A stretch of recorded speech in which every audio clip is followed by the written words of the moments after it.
Hello guys, কেমন আছেন? নিশ্চয়ই ভালো আছেন। আমি নন্দিতা আবারও আপনাদের সামনে হাজির হয়েছি পাতলা খিচুড়ি রেসিপি নিয়ে। তো চলুন দেখা যাক। আজ এই বৃষ্টি কান্না দেখে মনে পড়ল তোমায়।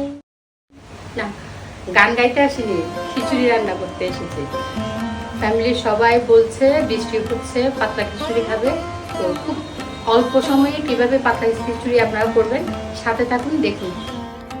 তো খিচুড়ি রান্নার প্রিপারেশনে আমি 250 গ্রাম চাল নিয়ে ভালো করে ধুয়ে রেখেছিলাম। আপনারা চেষ্টা করবেন চালের সাথে সম পরিমাণ যেন ডালগুলো হয়। এখানে আমি মুগ ডাল নিয়েছি 250 গ্রাম, সেটা ভেজে ভালো করে শুকনো খোলায় ভেজেছি, তারপরে ধুয়ে রেখেছি।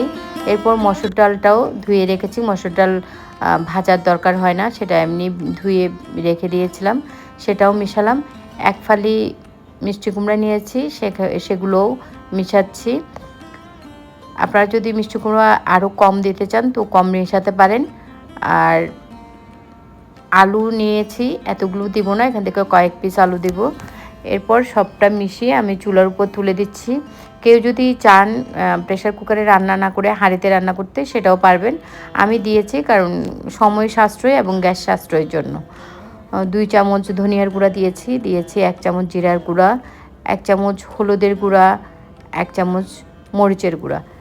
সবটা মিশিয়ে সেখানে আমি দিয়ে দেব পানি। তো পানি মিশিয়ে আমি 2টা সিটি দেওয়া পর্যন্ত অপেক্ষা করব। এরপরে ঠান্ডা হলে প্রেশার কুকারের মুখটা খুলে অন্য হাঁড়িতে নামিয়ে খিচুড়িটা ফোড়ন দেব। তো মুখটা বন্ধ করে দিলাম, 2টা সিটি পড়া পর্যন্ত অপেক্ষা করব।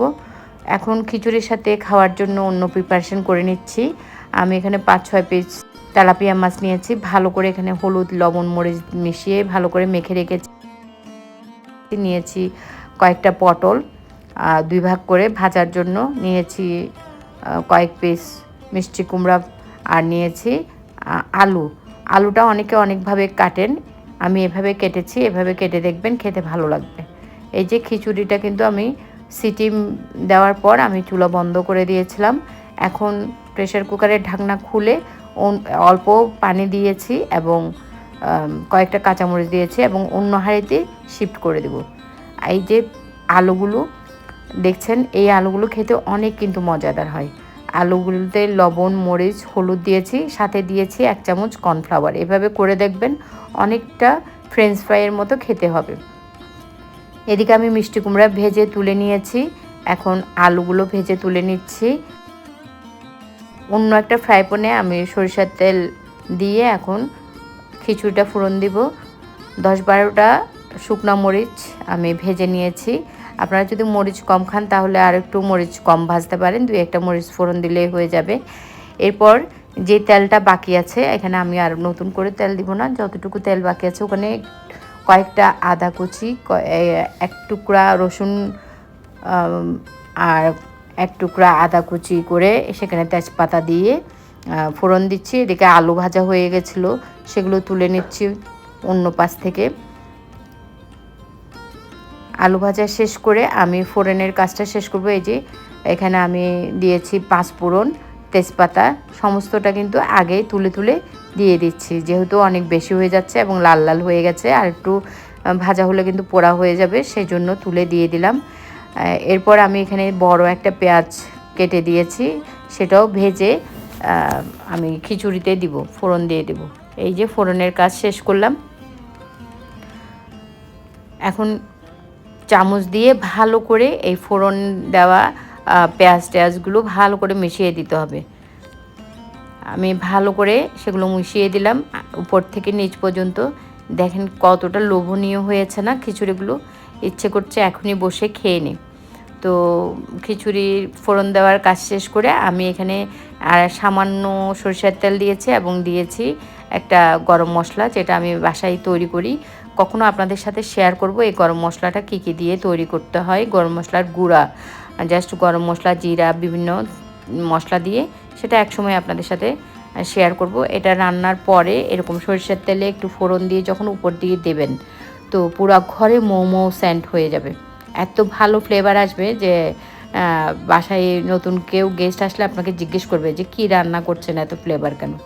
তো উপরে একটু বেরেস্তাও দিয়ে দিলাম। এদিকে পেঁয়াজ ভালো করে কষিয়ে সামান্য একটু জল দিয়ে লবণ হলুদ মরিচ দিয়ে কষিয়ে আমি মাছটাও ভুনা করে ফেলছি। আমার রান্না একদম অলমোস্ট সব হয়ে গেছে। আলু ভাজা শেষ, মিষ্টি কুমড়া পটল সব ভাজা শেষ। এখন আমি খিচুড়িটা সার্ভ করব। তো বেড়ে নিচ্ছি গরম গরম খিচুড়ি, সাথে নিয়েছি একটু জলপাইয়ের আচার আর আলু ভাজা, একটু পটল ভাজা, একটা মিষ্টি কুমড়া ভাজা আর সেই মাছ ভুনা। তো এরপর খাওয়ার পালা। তো আপনারা বাসায় ট্রাই করবেন বৃষ্টির দিনগুলোতে এবং কেমন লাগলো আমাকে জানাবেন। আর উপরে 1 চামচ ঘি ঢেলে দেবেন। 1 চামচ ঘি দিলে ফ্লেভারটা অনেক ভালো হবে খেতে। তো আচার দিয়ে প্রথমটা শুরু করলাম আমি খাওয়া। তো দেখুন বৃষ্টি হচ্ছে, আমি বাইরে বারান্দায় চলে এসেছি আমার খাবারটা নিয়ে। আর প্রকৃতির অপরূপ দৃশ্য দেখছি আর খাবারটা একটু খেয়ে দেখছি কেমন লাগছে। শেষ পাতের জন্য 2টা সন্দেশ। বাঙালি খাবারে শেষ পাতে যদি মিষ্টি না হয় তাহলে একদম জমেই না। তো এতক্ষণ আমার সাথে যারা ছিলেন তাদেরকে অনেক অনেক ধন্যবাদ। পারলে একটা লাইক শেয়ার করে দিবেন এবং আমার সাথে থাকবেন। টাটা।